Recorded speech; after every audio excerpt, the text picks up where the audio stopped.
ಕೇಳ್ತಾಳೆ, ನಿಮ್ಮ ಮನೇಲಿ ಯಾರೆಲ್ಲ ಇದ್ದೀರಾ? ಅದಕ್ಕೆ ಆ ಹುಡುಗಿ ಹೇಳ್ತಾಳೆ, ನಾನು ಮತ್ತು ನನ್ನಮ್ಮ ಮಾತ್ರ ಇದ್ದೀವಿ.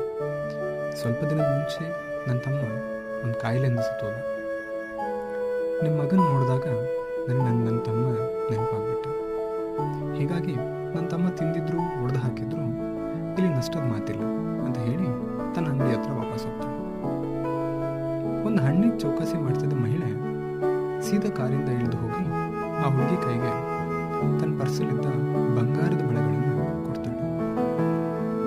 ಆ ಹುಡುಗಿ ಆಶ್ಚರ್ಯದಿಂದ, ಇದು ನಂಗೆ ಯಾಕಮ್ಮ, ಬೇಡ ಅಂತಾಳೆ. ಅದಕ್ಕೆ ಆ ಮಹಿಳೆ, ಬೇಡ ಅಂದ್ಬೇಡ, ತಗೋ, ಇದು ನಾನು ಯಾರಿಗೂ ಕೊಡ್ತಿಲ್ಲ, ನನ್ನ ಮಗಳಿಗೆ ಕೊಡ್ತಾ ಇದ್ದೀನಿ ಅಂತ. ಈ ಕಡೆ ಇದನ್ನೆಲ್ಲ ನೋಡ್ತಿದ್ದ ಗಂಡನಿಗೆ ಆಶ್ಚರ್ಯನೂ ಆಶ್ಚರ್ಯ. ತನ್ನ ಹೆಂಡತಿ ಕೇವಲ 5-10 ರೂಪಾಯಿ ಚೌಕಾಸಿ ಮಾಡ್ತಿದ್ದ, ಆ ಹುಡುಗಿ ಕೈಗೆ ಯಾಕೆ ಬಂಗಾರದ